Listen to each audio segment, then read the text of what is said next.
I feel like the little boy that was given a huge watermelon with one requirement, and that is to eat it in its entirety. And he bowed his head and said, "Lord, help my ability to be equal to my opportunity." And so I hope tonight that my ability will equal my opportunity.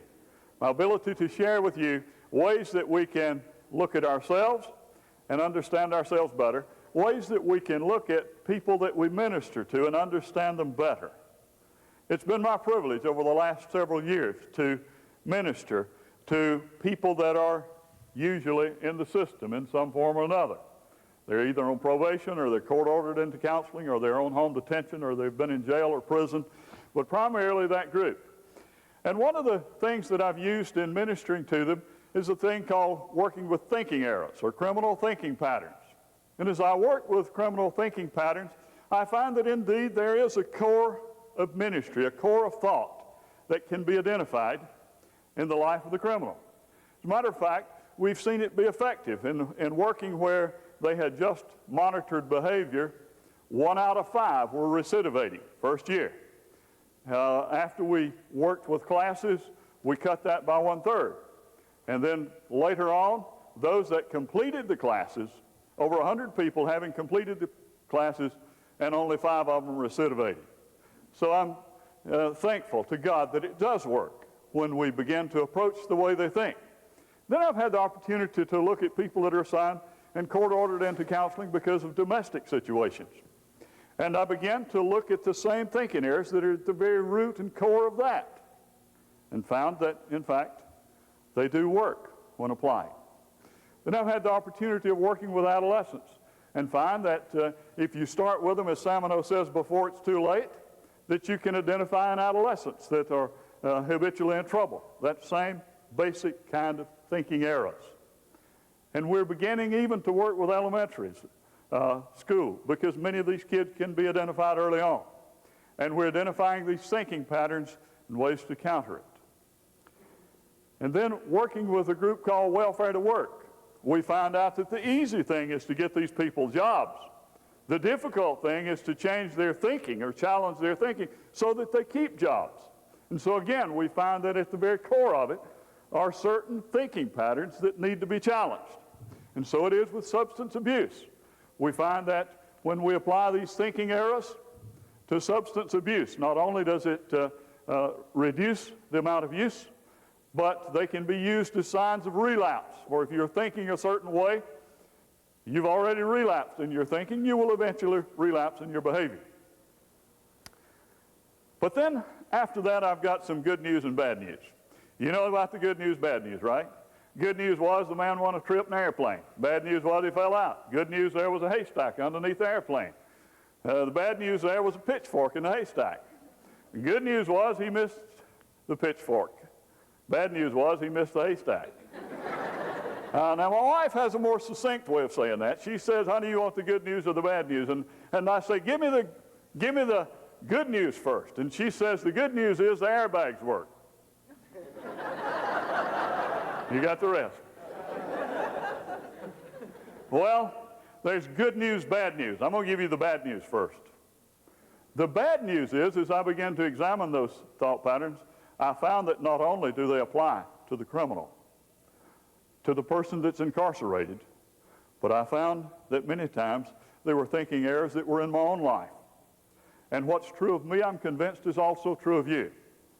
And as I begin to work with that, I begin to recognize that there is a biblical counter for every one of these thinking errors.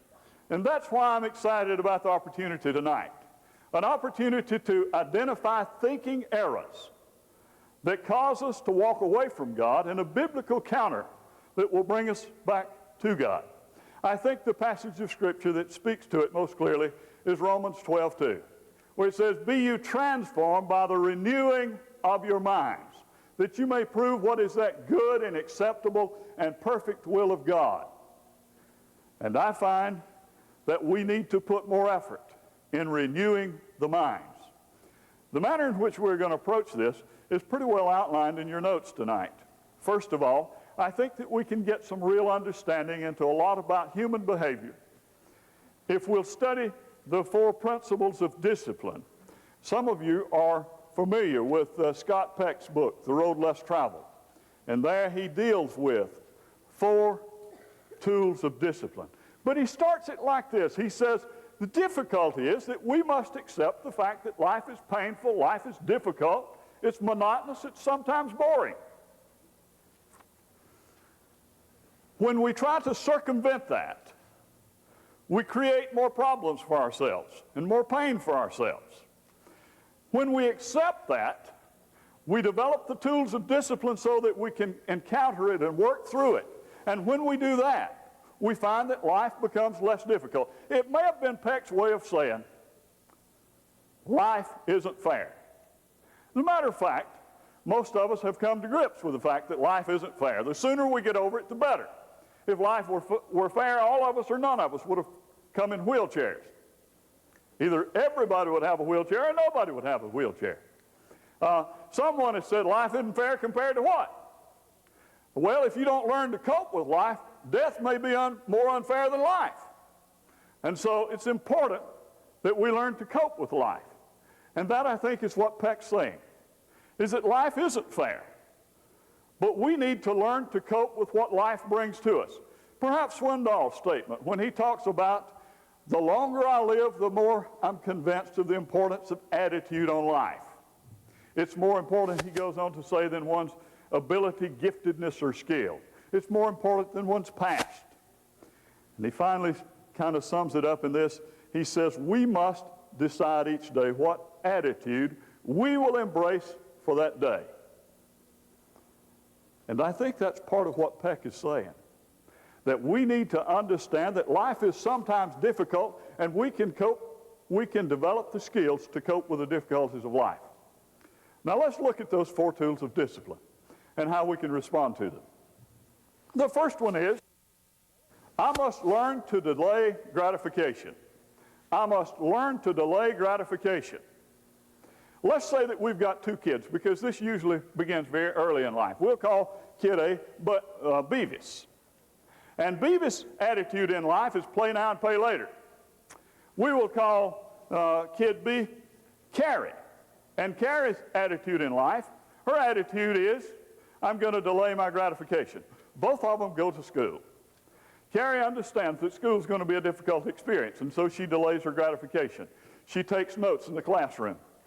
She listens to her teacher and visits at recess and visits with her friends, having delayed her gratification. But Beavis is a different character.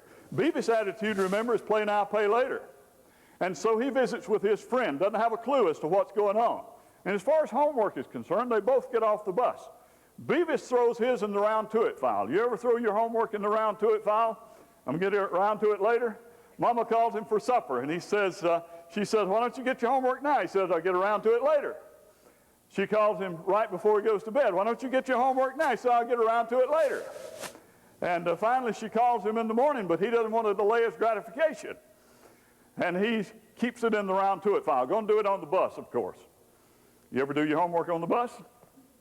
Well, it's not long until, for Beavis, school becomes a difficult experience. Much more difficult than it does for Carrie. And so Beavis looks out and he sees somebody that dropped out of school.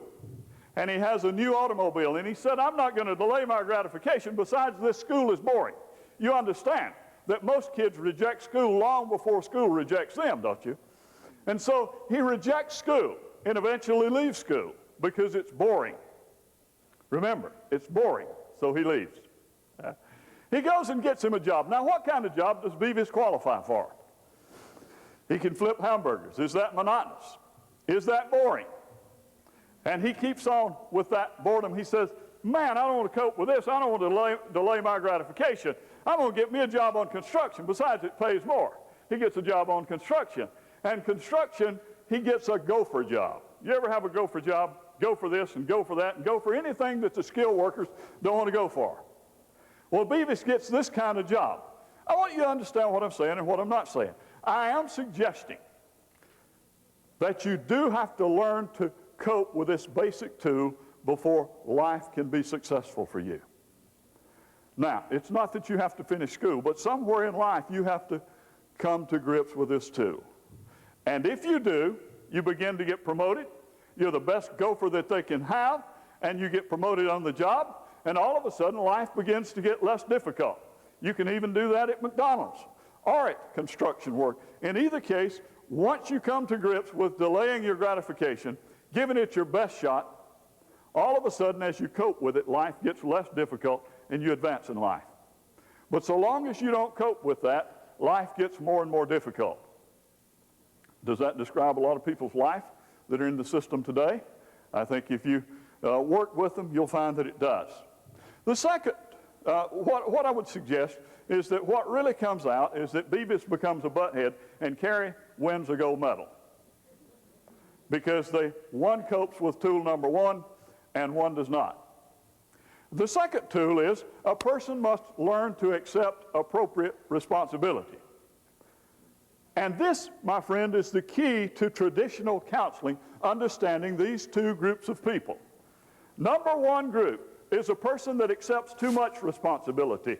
They have a problem and they worry about themselves and they say, I need to go to a counselor and find out what's wrong with me. I need to find out what it is that I need to change. They've been putting a great deal of pressure on themselves, taking on too much responsibility. And so they go off to the traditional counselor. Now, traditional counselor is geared to this kind of client. You know why it's geared to this kind of client? They seek counseling.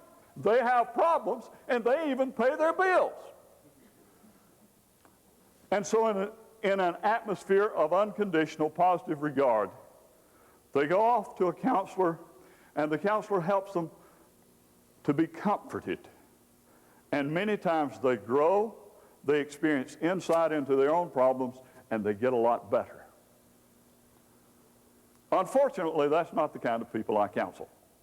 The kind of people that I counsel don't take on too much responsibility. They take on too little responsibility. As a matter of fact, they don't go to counselors because they have problems. They don't even have problems.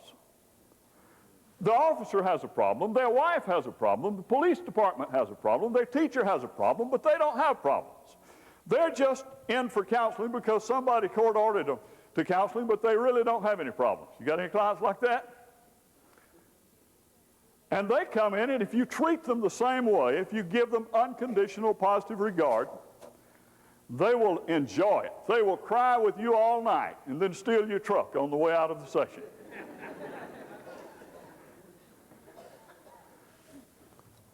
They do not profit from the same kind of atmosphere. You see, over here, you need to comfort the afflicted.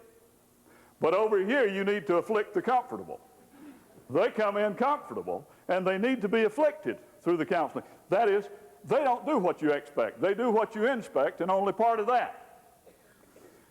They do not get better unless they're held accountable.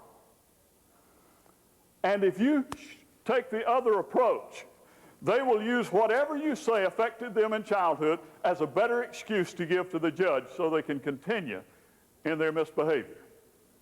One lady who apparently fell into this category put it this way: I went to my psychiatrist to be psychoanalyzed to find out why I killed the cat and blacked my husband's eyes. He laid me on the downy couch to see what he could find, and here's what he dredged up from my subconscious mind. When I was one, my mommy hid my dolly in a trunk.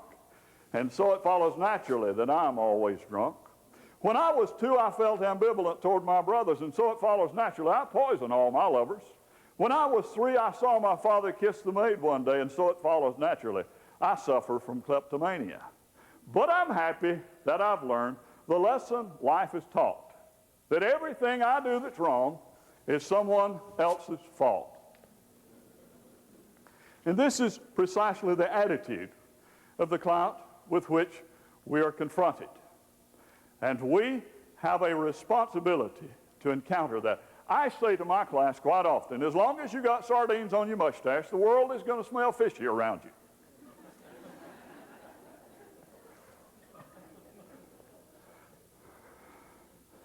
That's another way of saying wherever you go, there you are. And that's what they have to come to grips with. Now, the third element, or the third tool, is revising the roadmap according to truth. We have to confront these clients with the truth. They don't get better by making excuses for them. We have to tell them the truth about life on life's terms. Not the way it should be, not the way they think it ought to run, but the way it really is. That's our responsibility. We serve as a 6-foot mirror to just reflect the truth to them. And hopefully, if we reveal the truth to them, they will revise their roadmap according to truth. There's about a half a dozen words that we have to take away from a client like that. Half a dozen dirty words that I try to take away from clients are coulda, woulda, shoulda, oughta, always, and never. If you've ever been around lockup, or if you've ever seen anybody in the system, you've heard these words. What I should have done was, what I could have done was, what I ought have done was. They always throw the book at me. They never give me a chance. And so part of confronting them with the truth is to tell them the truth about where that way of life leads. Don't sugarcoat it for them, and don't try to frighten them. Tell them the truth. I had one young man who told me that his goal in life, understand, was to get to prison at a younger age than anybody in his family and his cousins had gotten there at a pretty young age. Now, I always say, if thinking the way you thought is getting you what you want, keep thinking the way you thought. You'll keep getting what you got. And so that usually temporarily will stump you. But you got to tell them the truth about life. And so I say to the young man, have you decided whose girlfriend you want to be when you get there? What are you talking about? I have to tell him the truth about life on life's terms. Have you decided whose girlfriend you want to be when you get to prison at that young age? He decided that he wanted something better out of life. And we talked about how he needed to start treating himself better. Many times they use these words. You know, the officer should have done this. He should have done that. And I say to the client, don't show it all over yourself. I throw that card down sometimes in my class and I say, you know, if everybody did what they should, I could come back in here next week and I could pick that card up. By then, they're already laughing. They're daring me to leave it there. I wouldn't dare leave it there in my classes. And I pick it up and I say, listen, I have to accept the fact that everybody will not do what they should do. Therefore, I must do what I need to do in order not to give those people that kind of power over my life. Everybody in the system will not treat you as they should. We're going to talk about what you need to do so that you stay out of the system, which moves us to point number 4. Point number 4 is there must be a balance. There must be a balance in life. As parents, we know there's a balance between firmness and kindness, and making that decision of when to allow this kid who has changed directions and courses in life to get by, although he didn't do all that we hoped he would, versus the time that we don't need to let him by because he didn't meet the goal and didn't put forth the effort. The same thing is true in working with clients. There must be a balance. And what I call that balance is confrontation without provocation. Confrontation without provocation is our responsibility as Christians. Some people say they learned everything they need to know about life in kindergarten. I was a slow learner. It took me to the 3rd grade. In the 3rd grade reader, I read about Mr. Sunshine and Mr. Rain, or Mr. Wind. They were arguing about this young man that had the coat on. And Mr. Wind said, I'll get that coat off of him. And he blows and blows, and the harder he blows, the more the guy buttons the coat up. And finally, Mr. Wind looks over at Sunshine and said, I can't get it off. And Mr. Sunshine says, I'll get it off. And he smiles. And the more he smiles, the young man begins to unbutton the coat. And the last scene I remember, he's walking into the sunset with his coat up on his shoulder. I believe that that's basic to treating this kind of client. We have to confront them with truth, but in a loving atmosphere. Because we will not make them change. We will not force them to take their defenses down. And if we approach it that way, they'll just be more determined to keep their defenses up. But we must confront them with the truth in a warm and loving atmosphere. The old story that talks about you can lead a horse to water, but you can't make him drink, is true. However, you can feed him salted nuts. And what I do is allow the system to feed him some salted nuts in his life. For if the system has fed him enough salted nuts, if it gets salty enough, he often will decide to drink. And so it's that kind of balance that we need in working with these clients. Having understood those 4 tools of discipline, which I think give us a lot of insight in understanding the clientele that we meet with, we need to understand this. Not any of us fall totally into one category or the other. Walk into any room and ask siblings who started it, and they'll point to each other. That's character disorder. But see any kid whose parents are breaking up and ask them why, and they'll often blame themselves. That's neurotic. And so we have some of that in all of us. But most of the time we're dealing with a client that is predominantly one or the other. And we need to make the right assessment in order to make the right approach, a right response. Okay? Having understood that, one of the other things that we need to understand about clientele is that they're there and they do think. They did not get in the system because the poor little people didn't think. I want you to understand that these clients do think. They just think differently than you and I think. What they think on a regular basis, we sometimes think.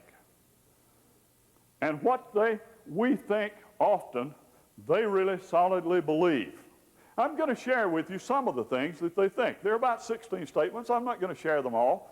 But as I shared them in my class, I've had people that put a plus by every one of them, that they believe that.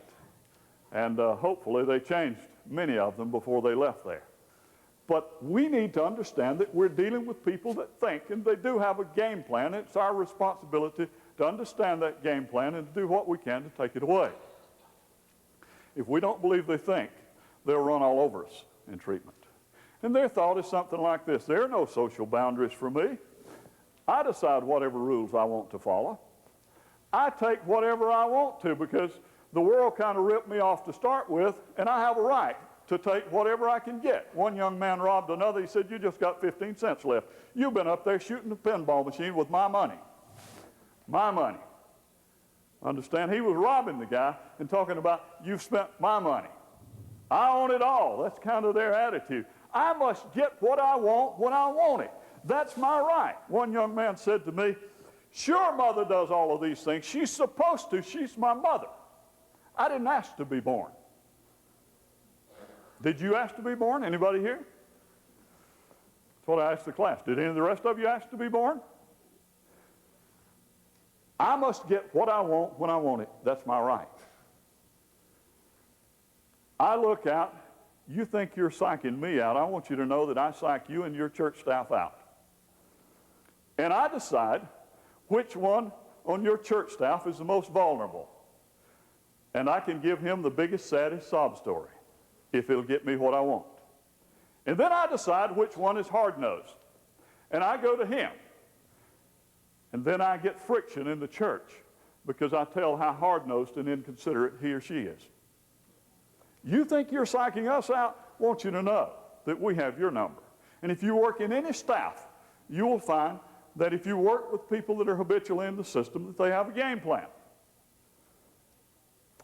I decide what is right. If somebody steals something of mine, I don't need to go turn it in to the supervisor. I am no wimp. I figure out who took it, and I'm going upside their head. That's my right. I don't really need the facts. I figure it out myself because I'm ultimately responsible to me. And if you and I get into it, I'm going to win. There is no win-win with me. You're going to lose, and I'm going to win. And if you're kind to me, I understand that kindness is weakness. And if you're kind to me, I don't mind stealing from you because I know you're too kind to turn me in. I can be sentimental or I can be powerful. I had one young lady that was just bawling her eyes out at her mother's casket until she asked for her stepmother's ring. And when her stepfather refused to give it to her, all of a sudden, she turned off the tears like a spigot, like a faucet, and turn with all anger, intimidation to try to control. Whatever emotion will get me what I want at the moment, that's what I'll use. I can give you a sob story if that works, or I can intimidate you with anger if that will work. And so, I decide what is right for me. Whatever is right for me at the time, that's what's right. And there is no consideration of how this affects others. I must get what I want when I want it. Work with anybody like that? Got any kids like that? Are you ever like that? These are basic thinking errors that all of us engage in. And I think it's real important to understand that there is a game plan with the people with whom we work, and that they approach life sometimes differently, although it's not sometimes that different, because most of those thoughts, when we're provoked, cross our minds. It's just that they don't interrupt that process. They continue on until they really believe those things, and they operate from that paradigm. Having understood how they operate in their paradigm, and having understood some of the basics about them, I want us to look at what we have listed there as a therapeutic model. Now, if you've read, Scott Peck's, or not Peck, but Covey's First Things First, you see some of this in his stuff. That is that there are 4 basic needs from which we operate. You should put those 4 needs in the center of that therapeutic model. And that is, all of us have a basic desire to love, to live, to learn, and to be significant or to be somebody. Almost all that we do is an attempt to meet one or more of those needs. All of the constructive behavior that we do, almost all of it, is in order to meet one or more of those basic needs. For example, you're here tonight to meet one of those needs. Some of you are here to learn. Some of you are here because you want to increase your love for your fellow man, because you love God. Some of you are here because you want to be more significant in your influence. But one or more of these needs are involved in almost all the constructive behavior that you do. If you go to work tomorrow, you go to work to live. You go to work sometimes to learn. You go to work because you love somebody. Almost all the constructive stuff that we do is to meet one or more of these needs. Unfortunately, almost all the destructive behavior is also an attempt, an illegitimate attempt to meet one or more of these needs. For example, a kid will get into it with another kid, and I'll say, "Why in the world did you hit him?" "Oh, he said I had to tag him with that tent pole because he dissed me." You know what he means when he says he dissed me, don't you? He disrespected me. He considered me insignificant. I had to let him know he's messing with somebody. Or a person engages in alcohol and he feels like, as the old country western says, and I'm not going to sing it for you, you can be relieved to know that, but the country western says, "I'm 10 foot tall and bulletproof." In other words, when I drink, I feel like I'm significant.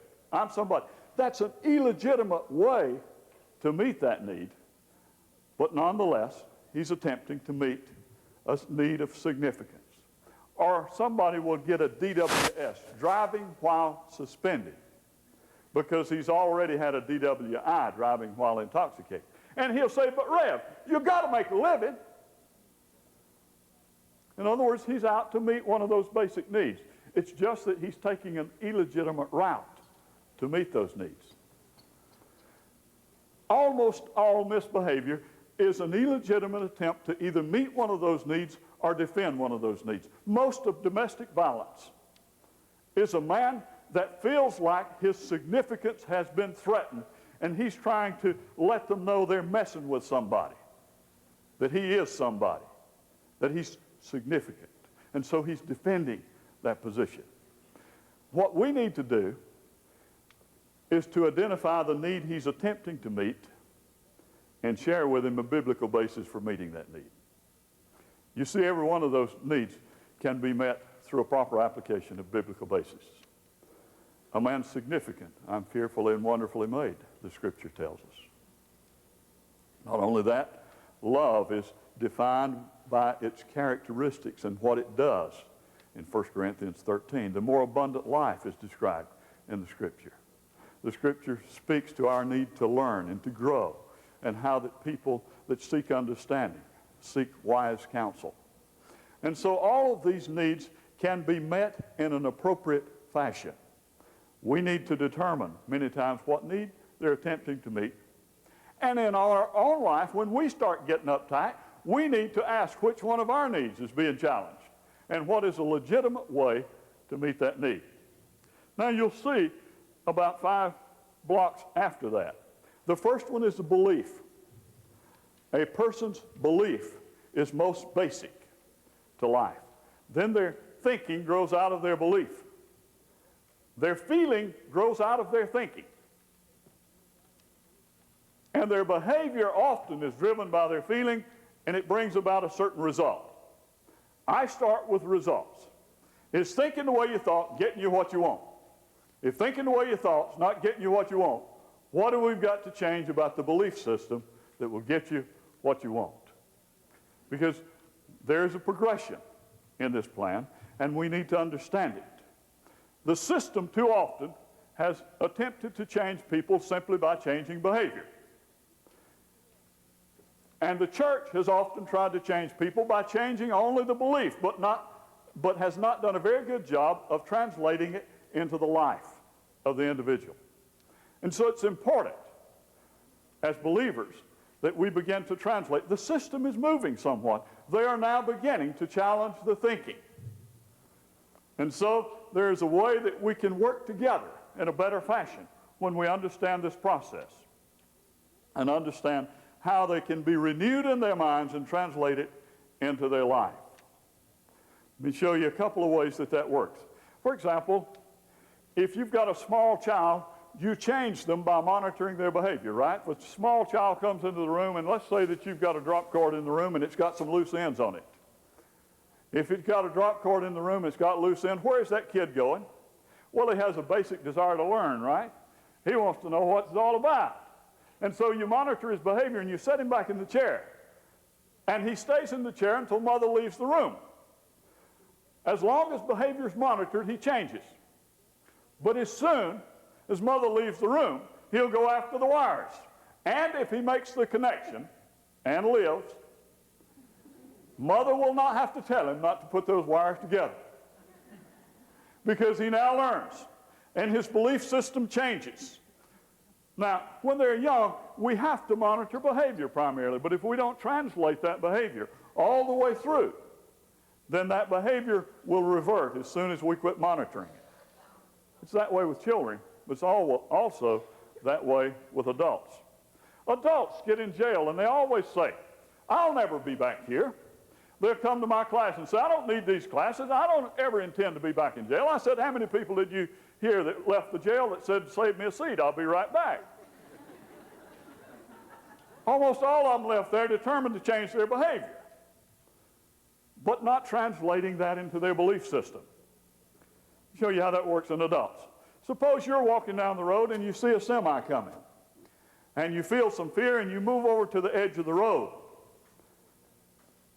and the semi goes on by. Now you're walking down that same road and your child is with you, and that 2-year-old child jerks loose, goes into the road. Where are you going now? Instantly, you're going after that child because you're going instantly to your belief system. Under pressure, you're going to what you believe.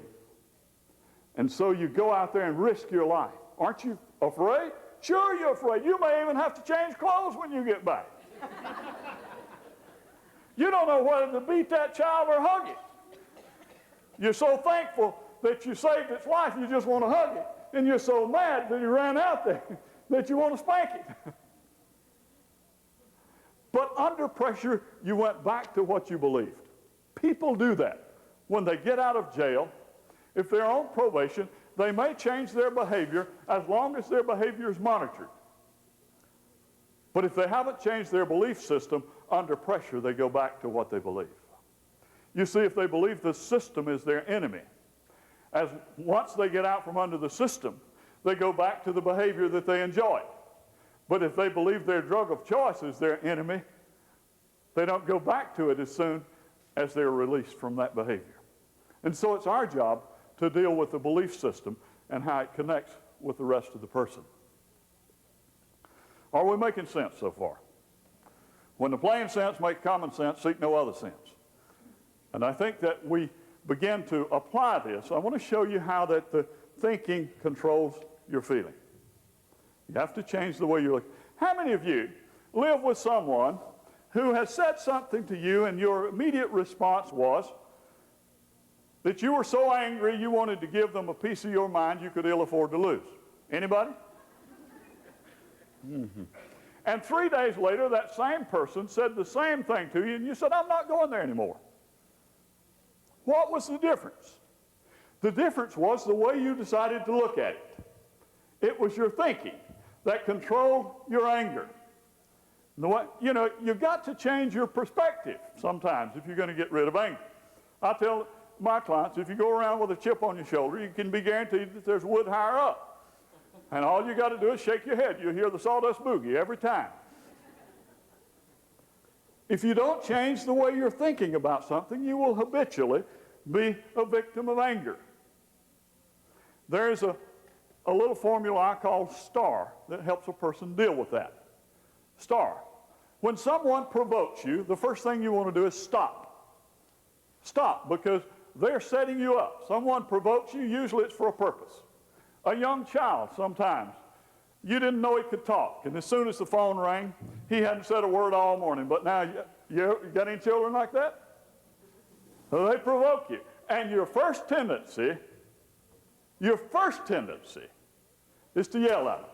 Now, their goal of misbehavior was attention. What'd you just give them?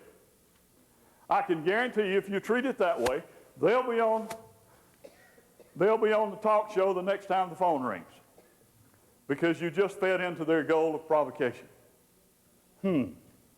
Suppose their goal of misbehavior is power. I work with kids right out of boys' school. And I go into the class sometime and I'll say, young man, you need to pick that up. Heck with you, old man, I don't have to do anything you say. Now, what is your first impulse? Your first impulse is almost always wrong. I don't know about yours, I know about mine. Mine is, I ain't that old.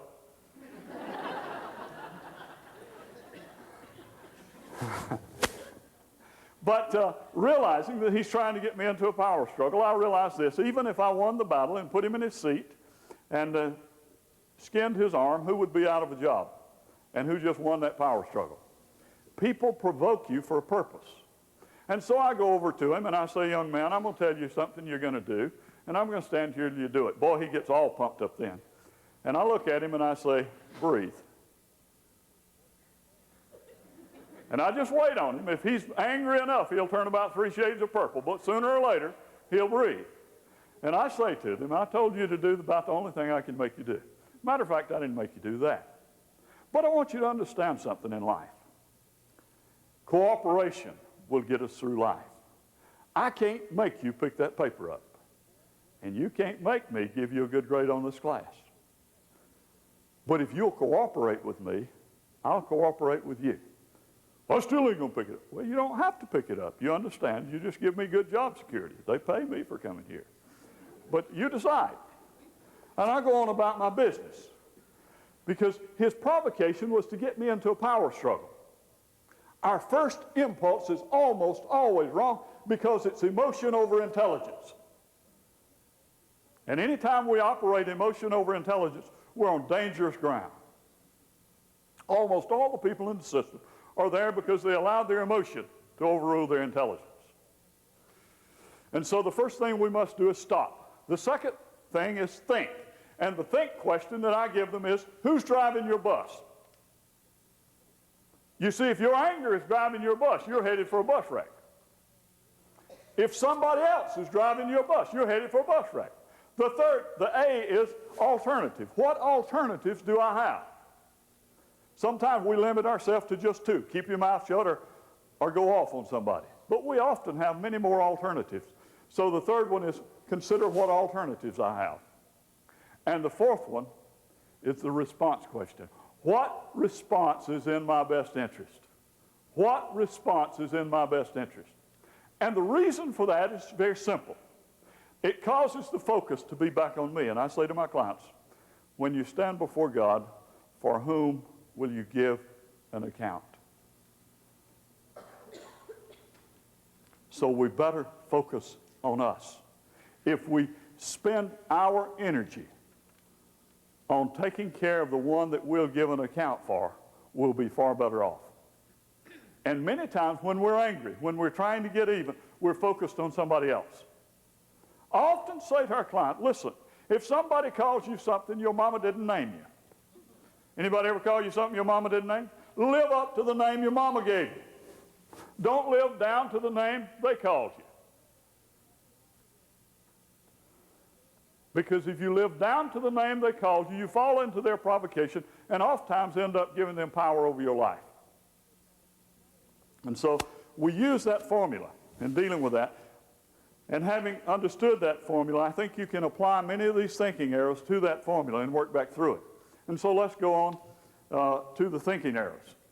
The first one is a thing called closed thinking. And I first ask my clients, what's wrong with the system? All of our clients can tell us everything that's wrong with the system. They'll say it's a money game. I say, aren't you glad it's a money game? You wouldn't be on home detention if it costs the same thing to keep you at 417 South Calhoun it does on home detention. So aren't you glad it's a money game? Or they say, rich people pay their way out of it. And I say, well, that's good. This class is for you. Since you don't have enough money to pay your way out, we're going to try to provide you with the tools to stay out without having to spend your money on it. And then they say, well, they're just two kinds of people, those that get caught and those that don't. You ever buy that from one of your clients? I say, oh, those that get caught and those that don't. And since you're not smart enough to do crime and not get caught, this class is for you. And if you were smart enough to do it and not get caught, then in fact what you need to understand is that you weren't smart enough to quit.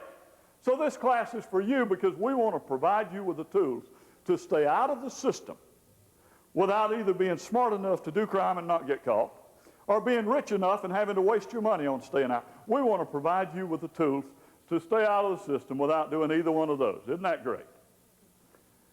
And then they'll say, you know, Pastor, the system stinks. And I have to agree with that. I'm not saying that the system's perfect by any stretch of the imagination. The last time I went to jail, I thought it really stunk. The guy that was driving the car was drunk driving all over the road. All I was doing was drunk riding all over the road. He went home because he knew the cop on a first-name basis. I went to jail.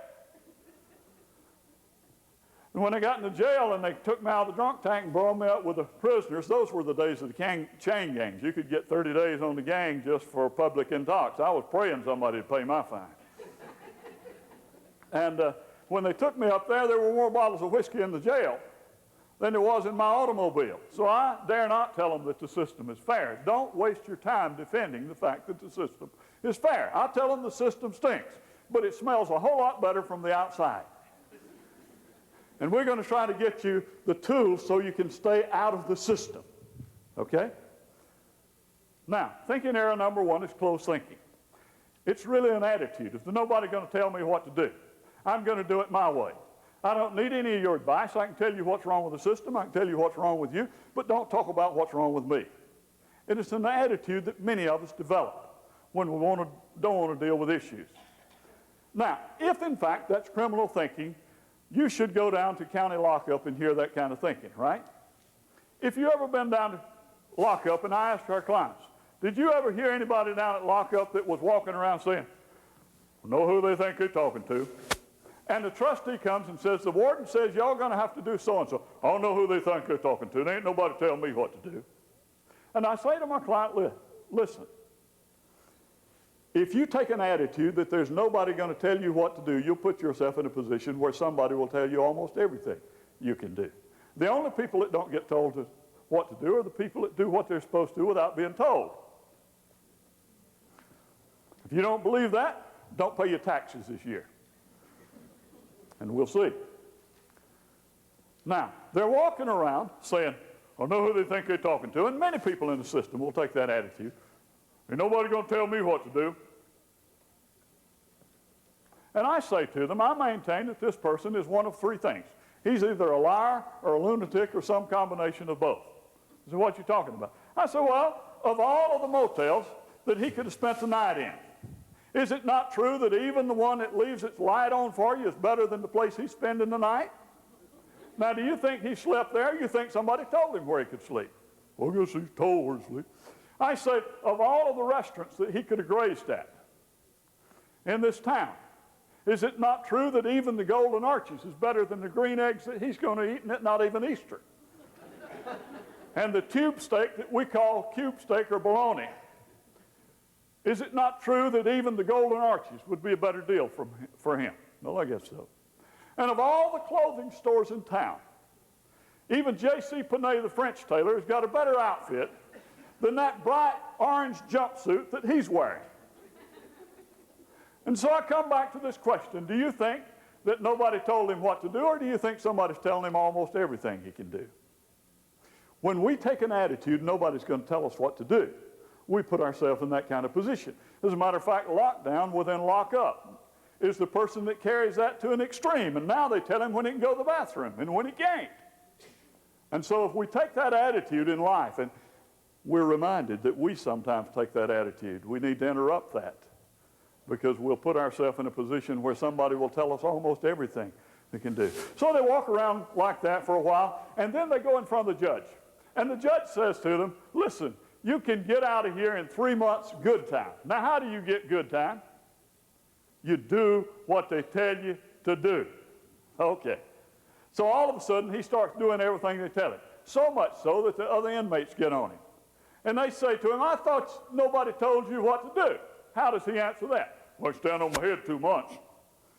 I just tell them what they want to hear.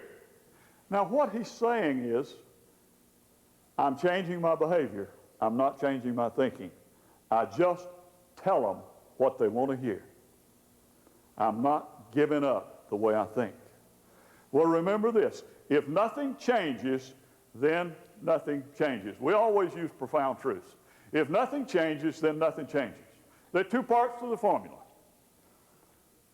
There's the way you think and the system. You think the system's going to change? Read the new crime bill. It might get tougher, but it's not going to change a lot. And if nothing changes, nothing changes. If the way you think gets you in the system and you don't change the way you're thinking, guess what? You're going to keep getting in the system. And so somebody hands him a slip of paper and he can get out with home detention. It's got a bunch of rules, but he doesn't read the rules. You know why he doesn't read the rules? He tells them what they want to hear. And so he signs it. And he goes to get a job. Would you like to hire him to work for you? You can't tell him what to do, understand? Well, how does he get a job if you can't tell him what to do? Oh, remember, he tells them what they want to hear. They say, young man, this is a pretty tough job. Oh, he said, I've had tougher jobs than that. My family was tough. He said, the further down the road you went, the tougher they got, and we lived in a tent past the last house. I can do it. And so he gets a job telling them he'll do whatever they ask him to do, because he simply tells them what they want to hear. Now, I say to our clients, would you like to hire him? They don't even want him to push drugs for them. If you can't tell him what to do, he'll get you killed. And so the first day, sure enough, he does everything they tell him. Next day, they tell him what to do, and he decides he's doing more than somebody else, and he don't have to take that stuff. And so he tells them to take this job and shove it. He even tells them what part of the anatomy to shove it. Goes out of the plant, walks down the street, and decides to get another job. Now, there's another job down the street. There are 2 guys apply for it. The first guy's still working there, but he's followed the STAR formula, what response is in my best interest. And he knows that if he quits his work, his bills still come on to his house. And so he decides it's better for him to apply for a job while he's got a job. And the guy that told him to shove it, he walks down there. Who do you think gets the job? And I say to my client, you can tell him to shove it, but you may have just awarded yourself the purple shaft. Because when you go to apply for a new job, you might find that they have on the application, did you work a notice? How long were you at your past employment? May we contact your former employer?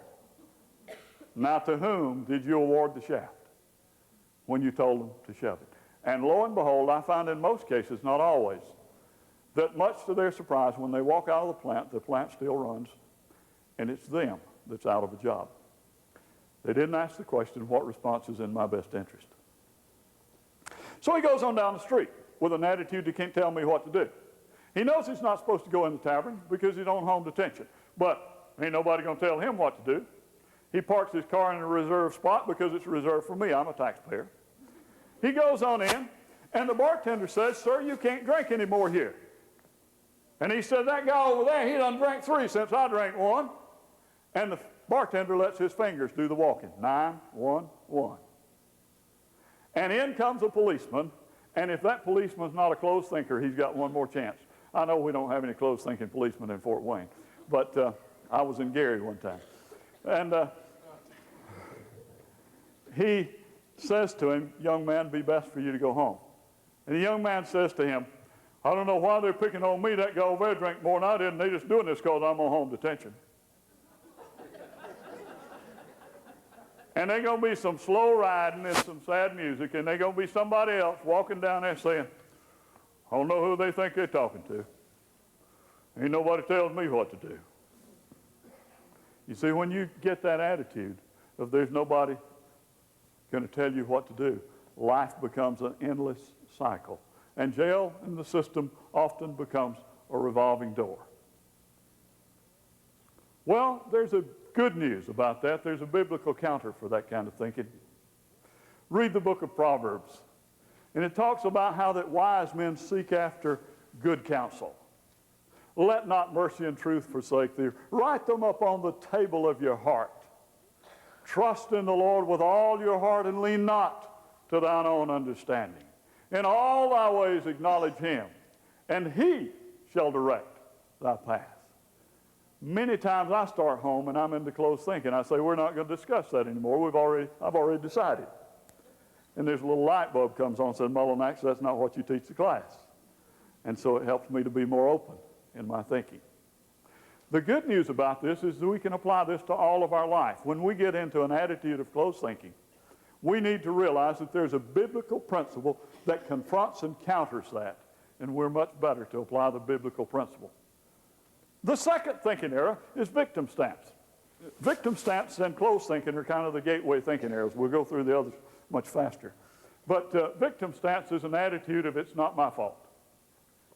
We kind of touched on that a little bit a while ago, but it's more profound in the system today than ever before.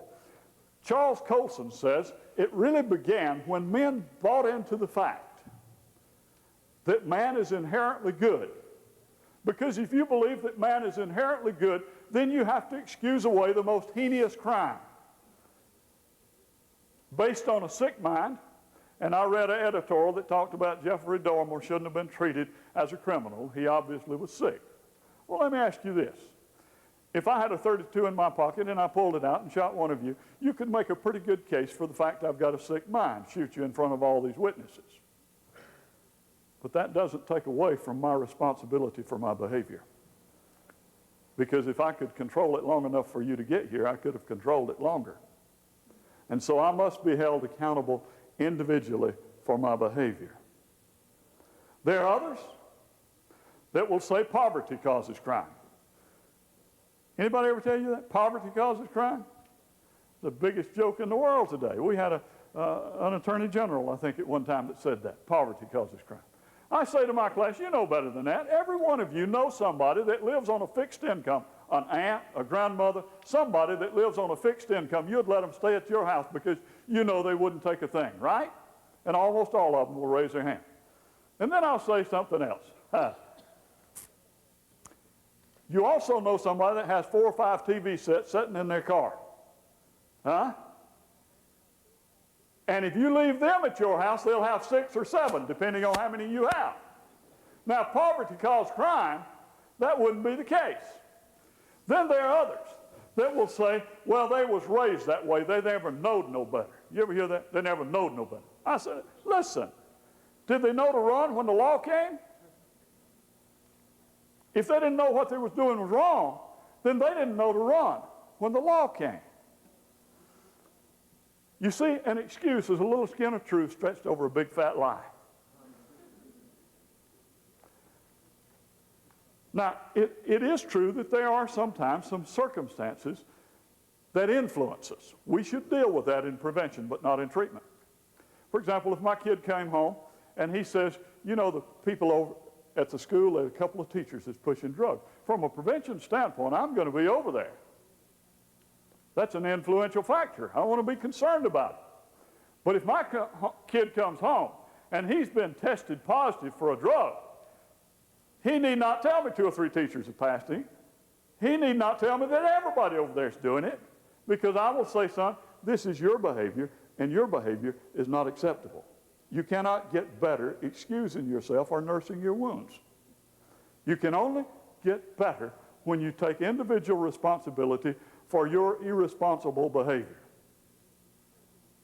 And so a move away from believing, or a move away from believing in inherent goodness, is the step that the Christian should be helping people to move to. I read another editorial in our paper about, often when I want to go to bed with nothing on my mind, I read editorials. And I read another editorial in our paper that talked about Susan Smith, you know, the lady in South Carolina that drowned her kids. And they say, well, if you could have understood the abusive relationship that she was involved in with her father-in-law, who was a Republican. If you could have understood the pressure that she was under, perhaps you would have understood the heinous crime that she committed and what drove her to that. And I say to my class, how many of you have been abused? And about a third of them will raise their hand. I'll say, did you take your child's life? Do you think you have a right to? You see, once we believe that people are inherently good, we have to explain away the most ridiculous crimes based on a sick society or sick parenting or sick something outside of themselves. And again, there's bad news. The bad news is the problem is on the inside. And until we deal with the problem on the inside, people cannot get better. We can chase it everywhere else, but we must deal with the problem that's on the inside. And if we don't, we're dealing with a victim stance. It's not that there are not other circumstances out there. It's not that there are not other evils that we're concerned about. But I say to my clients, poverty doesn't cause crime. Look at Mother Teresa. She was born in more poverty-stricken conditions than any of us. Racism, as awful as it is, doesn't cause crime. For a man that was victimized more than any one of us by racism is most remembered for this statement: I long for the day that a man is judged not by the color of his skin, but by the content of his character. If you have an adverse circumstance, you need to dig in deep and let adversity build character in your life. One ship sails east, the other west, by the self-same winds that blow. It's the set of the sail and not the gale that tells them which way to go. As the ships of the sea or the waves of time as we voyage along through life. It's the set of the soul that determines the goal. It's not the calm or the strife. And so if you have adversity, you need to respond to it appropriately and let it build character. It's not that there aren't circumstances that we're concerned about. It's just that there's never an excuse that satisfies. I say to my class, the only excuse I want to hear in this class is, if it weren't for me, I wouldn't be here. Now, they come in with all kinds of excuses. One guy told me if the drug dealer had been on time, he wouldn't have been there, because he wouldn't have been down the inner city looking suspicious at midnight if the drug dealer had been on time. Another one said, the little old lady ought to know that I had a gun, or I wouldn't have told her to get out of the car. If I hadn't had to show the gun, I wouldn't be on home detention. I'd just been on probation. And still another one told me if marijuana was legal, he wouldn't be there. And a kid the other day said it wasn't his fault, he was in placement. He was just going through the town shaking the doors, and if that stupid hardware store owner had not left the door unlocked, he wouldn't be there. Little old lady know how to get robbed, she wouldn't have got hurt. And I say to our clients, listen, he who produces needs no excuses. The only if that we accept in our class is, if it weren't for me, I wouldn't be here. You know where this excusing business started? Scriptural answer for it. See if you remember this. Now the serpent was more subtle than any beast of the field that the Lord God had made. And the serpent said unto the woman, hath God said, you may not eat of the fruit of the trees of the garden? The woman said, we may eat of the fruit of the trees of the garden, but of the tree that's in the center of the garden, God hath said concerning it, you may not eat of it, neither touch it, lest you die. Oh, you shall not surely die. He says God does know that in the day you eat thereof, your eyes will be opened, and you'll be as God, knowing good and evil. And so when the woman saw that the food was pleasant to look upon, desired to make one wise and good for food, she took of the fruit and did eat and gave to her husband. And their eyes were open. And they knew that they were naked, and they sewed themselves together aprons of fig leaves, made themselves an apron, and hid themselves in the midst of the trees of the garden. Now in the cool of the day, God comes walking into the garden and said, Adam, where art thou? And Adam says, we knew that we were naked, and we went and clothed ourselves. Here comes the question that could have been answered yes or no. Hast thou partaken of the fruit I commanded thee thou shouldest not eat? Could have answered it yes or no, right?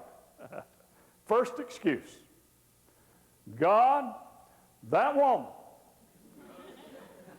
that you gave me for a helpmate. In other words, God, either blame yourself or that woman.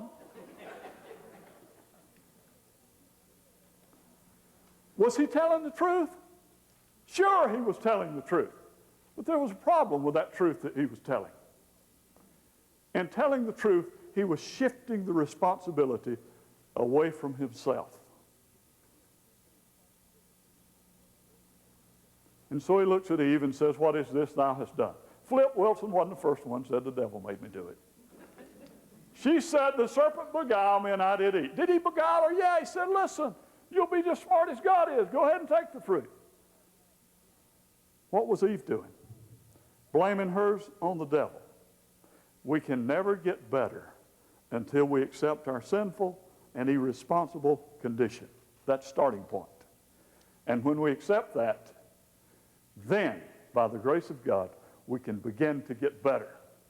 And when the client that we're working with accepts responsibility, if it weren't for me, I wouldn't be here, he can get better.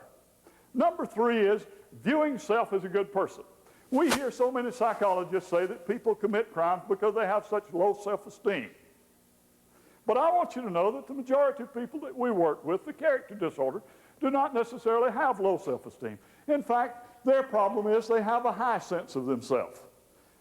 Samino comes to that conclusion after working with the criminally insane.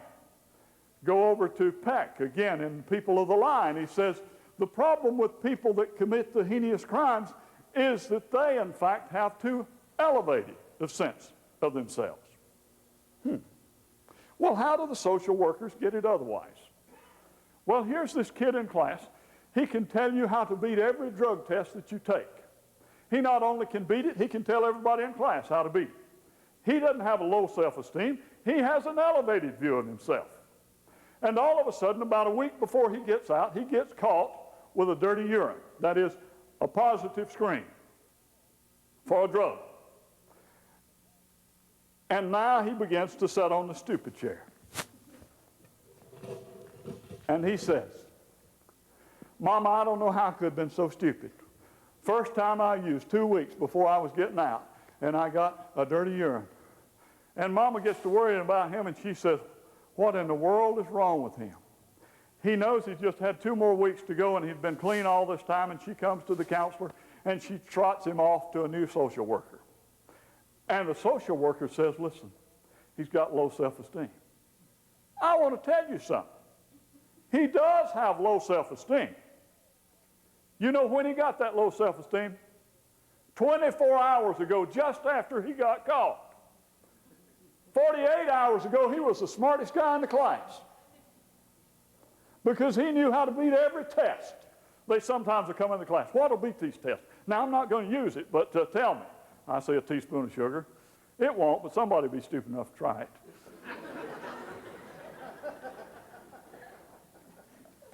And after they get caught, they have a low self-esteem.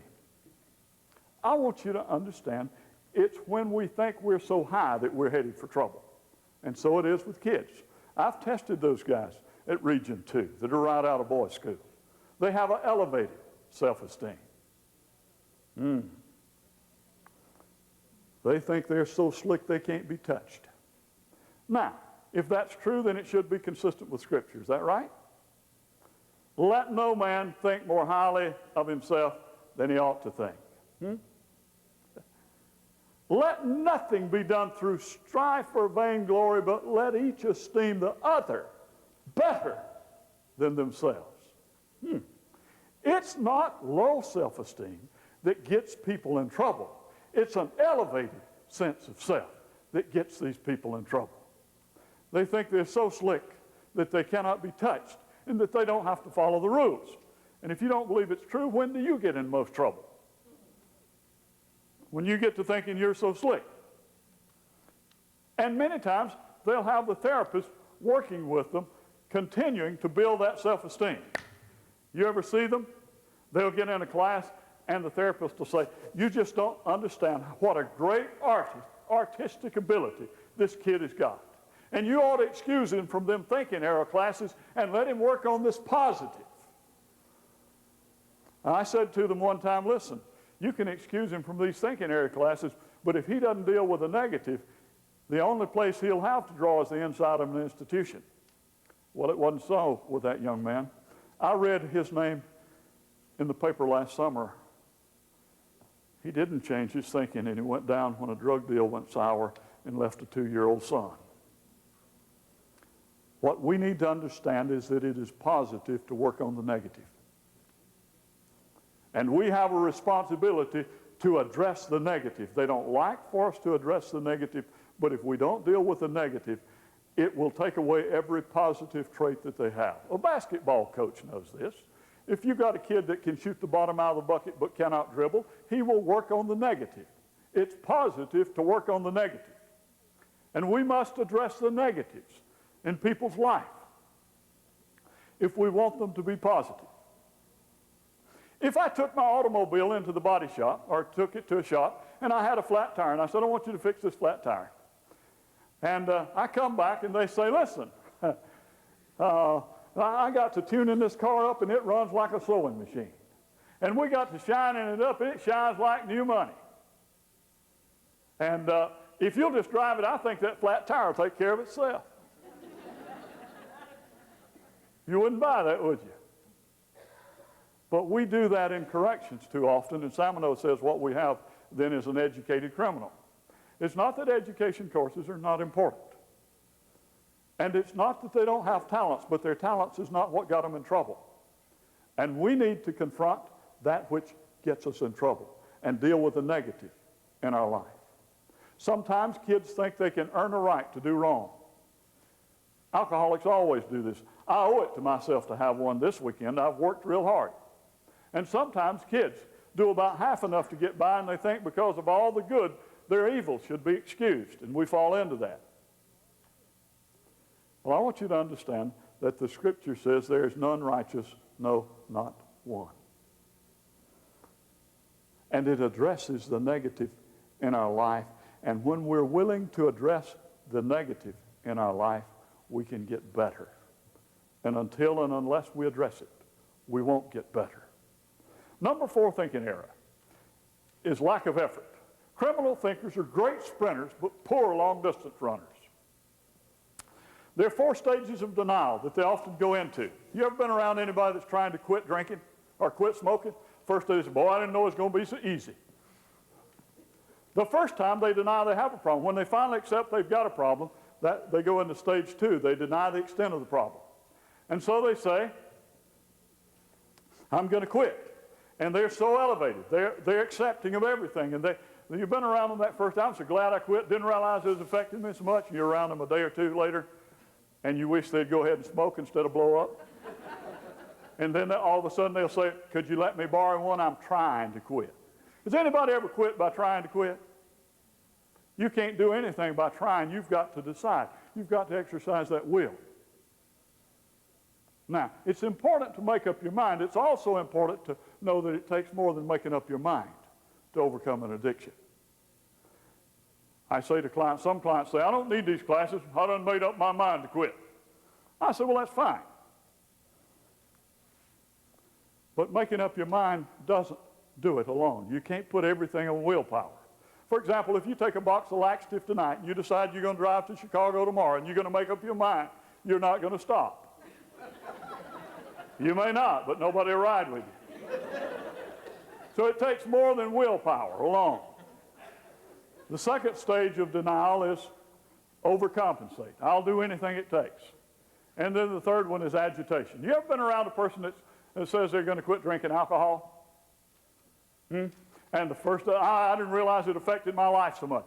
I'm getting so much better, and I'm glad that I gave it up. Well, it's not over yet. All of a sudden, they get agitated, and they get on each other's nerves, and all of a sudden, she looks at him and says, I know what's wrong with you. You want to drink.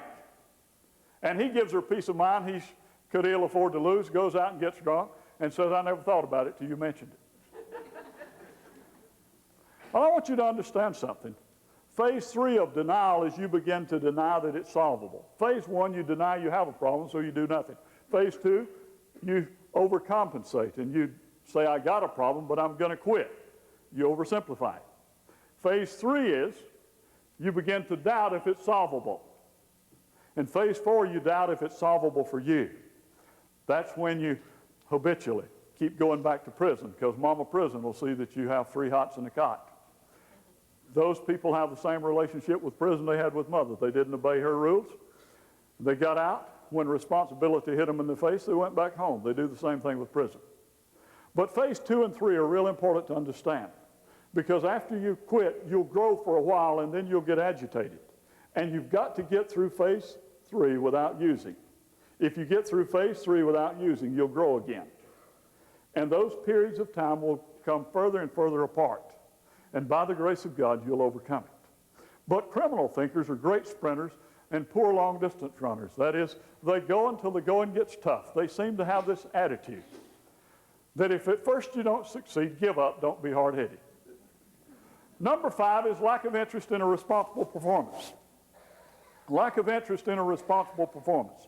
I say that responsibility means that I exercise the ability to control my response.